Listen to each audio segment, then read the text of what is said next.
లేకపోతే నేను చచ్చిపోతాను, నేను కోసుకుంటా, నేను లైవ్లో ఫోన్ చేసిన కాల్ కూడా ఉంది నా దగ్గర. ఏది పిల్స్ మింగుతూ చేయి కోసుకుంటూ అంటే నేను ఆఖరికి నేను చెప్పా, ఆ కాల్ కూడా ఉంటుంది, నువ్వు చచ్చినా సరే నేను మీ ఇంట్లో తీసుకెళ్ళి శవాన్ని అప్పగిస్తాను తప్ప ఇంకా నాకు చాలు అని చెప్పి అంటే నేను ఒకవేళ అలాంటి వాడిని. ఒక్క నిమిషం మీకు వినిపించేస్తాను అది కూడా. సారీ, కొంచెం can give me some wifi. చూపించండి, పర్లేదు, అందులో పర్లేదు. ఒక్క నిమిషం మీకు దారుణంగా ఉంటే చూపించొద్దు, ఘోరంగా ఉంటే చూపించడం లేదు. అయ్యో నేను అట్లాంటి పనులు చేయనండి. ఇప్పుడు కొంతమంది ఉంటారు ఆడవాళ్ళ ఫోటోలు, ఒకవేళ అట్లాంటివి ఏమైనా ఉంటే అవి తీసుకొచ్చి చూడండి వీడు ఎంత నీచుడో, ఈ అమ్మాయిని న్యూడ్గా చూపించాడు చూడండి, ఎంత దరిద్రం అండి అది. అదే కదా ఇప్పుడు జరిగింది. వేరే వాళ్ళ ఆడవాళ్ళ ఫోటోలు ఒకవేళ నీకు హార్డ్ డిస్క్లో ఉంటే అది చూడండి సార్, మీడియా చూడండి సార్, ఈ అమ్మాయి న్యూడ్ ఫోటోలు తీసి దరిద్రుడు సార్ అని చెప్పి నిజమైన నీకు అమ్మాయి రెస్పెక్ట్ ఉంటే చేస్తారు ఎవరైనా. ఒకటి చెప్పాను, అతని సబ్జెక్ట్ అతను అంటే అతను ఇంకా పేరు పెట్టలేదు, నేను వింటాను, నేను లెంగ్దీగా వింటాను. నేనేమంటానంటే టైం పట్టినా వింటాను. లక్ష్మీ పడాలకి వాళ్ళకి ఏమన్నా కొట్లాట్లు ఉంటే కొట్టుకొని ఉంటే వాళ్ళు దాని గురించి మాట్లాడుకోమనండి. మా కేసు అది కాదు. మీ పేరు ఇంకా మీ పేరు మా కేసు అది కాదు. ఈ హార్డ్ డిస్క్లు వేరే వాళ్ళ ఈ సబ్జెక్ట్ అంటే రెలవెంట్ కనెక్టివిటీ ఎక్కడ ఉందో మనం తీసుకుందాం. నేను కంప్లీట్గా విందాం, శేఖర్ భాష కూడా తను మాట్లాడినంత అవకాశం ఇద్దాం ఆడియన్స్ కూడా. ఓకే, ఒకసారి ఆడియన్స్ కూడా మీరేమనుకుంటున్నారు వింటున్నప్పుడు అండ్ ఇంకొకటి చెప్తా తెలియచేయండి. So all the time full okay, దానికి సాక్ష్యం కూడా మీకు చూపిస్తా, ఇదిగోండి. ఎందుకంటే ఒక్క నిమిషం శేఖర్ భాష, నా ఆడియన్స్కి అందరు కూడా ఎందుకు చెప్పాలనుకుంటున్నా అంటే శేఖర్ భాష ఇక్కడ ఒకటి ఎస్టాబ్లిష్ చేయాలనుకుంటున్నాడు. ఆ రోజు తనపై మర్డర్ స్కెచ్ వేస్తూ ఉన్నప్పుడు లావణ్య, లక్ష్మీ పడాల ఇద్దరు పక్కనే ఉన్నారు అనేది శేఖర్ భాష ఎస్టాబ్లిష్ చేయాలనుకుంటున్నాడు. దానికి తన దగ్గర ఉన్న ప్రూఫ్స్ ఏంటో కూడా ఒకసారి నాకు కావాలి.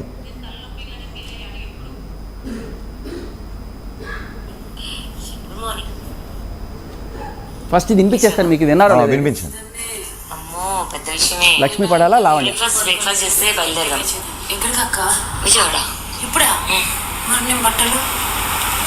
నా దగ్గరకు వచ్చి వినిపించాను, నేను వింటాను, మీరు నడుచుకుంటాను, పర్వాలేదు. నా ఫ్రేమ్ అండ్ శేఖర్ ఫ్రేమ్ తీసుకోండి ఒకసారి, రీటర్ అండి, పర్వాలేదు.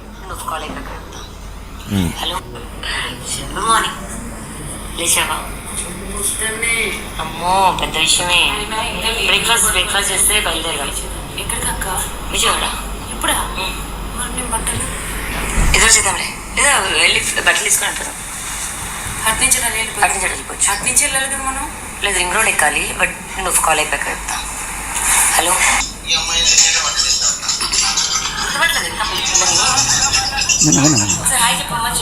చింటూ అంకుల్కి హాయ్ చెప్పమ్మా. లక్ష్మి చూసారా ఎంత పెద్ద సెలబ్రిటీ అయిపోయినా లావణ్య ఎక్కువ వల్ల. పెట్టేస్తున్నారు, అందరూ నన్ను గుర్తుపట్టేస్తున్నారు. ఆటోగ్రాఫ్ ఏమైనా కావాలా మీకు? సరే, టాపిక్ మళ్ళీ రోహిత్ గారు, ఈ ఆడియో మీరు నిన్న ప్లే చేశారు. ఒక్క నిమిషం నేను వింటాను. ఇలాగుంటది అయింది వయసు, ఆచూకి తీసి ఏమైందో సిచ్యువేషన్ ఏంటి, ఎందుకంటే సాయి 50 లక్షలు ఇస్తా అన్నాడు, ఇవ్వలేదు. నిన్ను మోసం చేశాడు, నన్ను మోసం చేశాడు, మన ఇద్దరం కలిసి మోసం చేశాం వాడిని.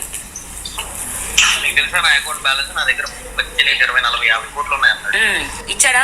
నేను ఎప్పుడు 89 బిట్ కాయిన్స్ ఉన్నాయి,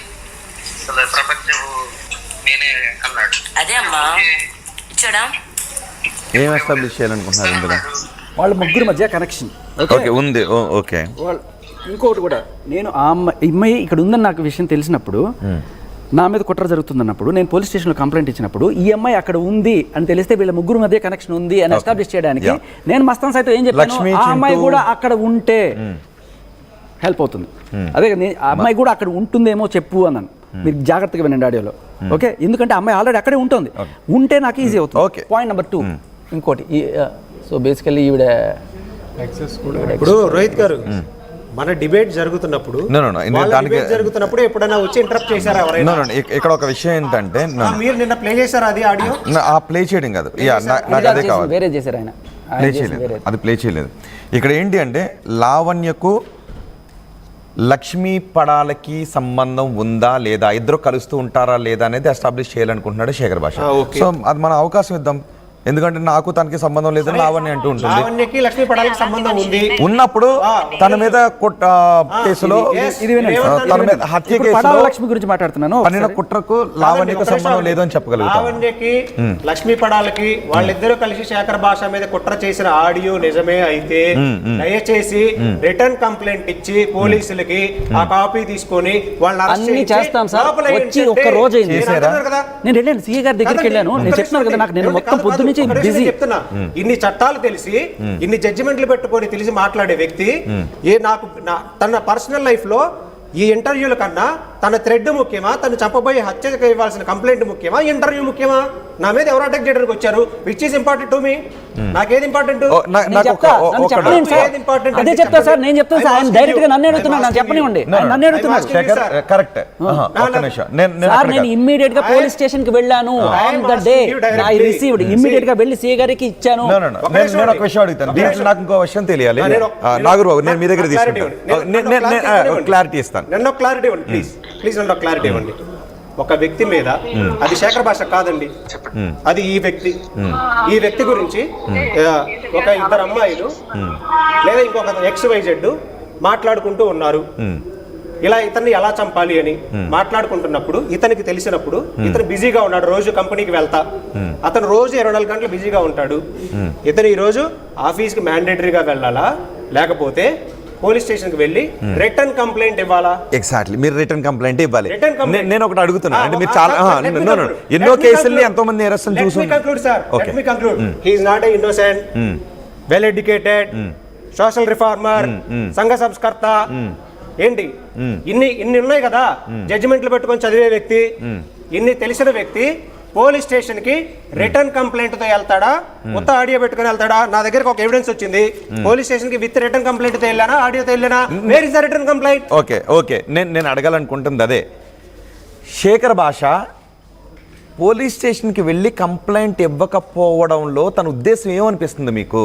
ఎందుకు ఇవ్వలేదు అని మీరు అనుకుంటున్నారు? నేను ఎందుకు అనుకోవాలండి? Who am I? నన్ను అడిగాను సార్. కాదు, నేను ఏం చెప్తున్నానంటే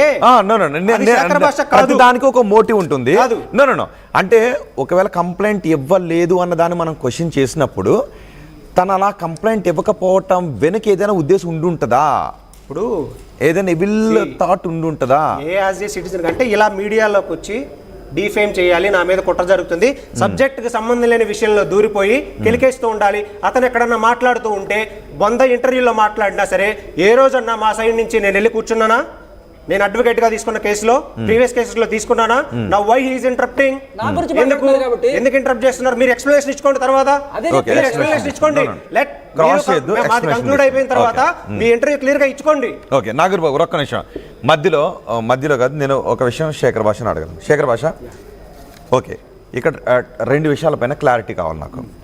ఒకటి, మీ మీద హత్యా ప్రయత్నం జరుగుతోందని తెలిసిన వెంటనే మీరెందుకు రిటర్న్ కంప్లైంట్ ఇవ్వలేదు?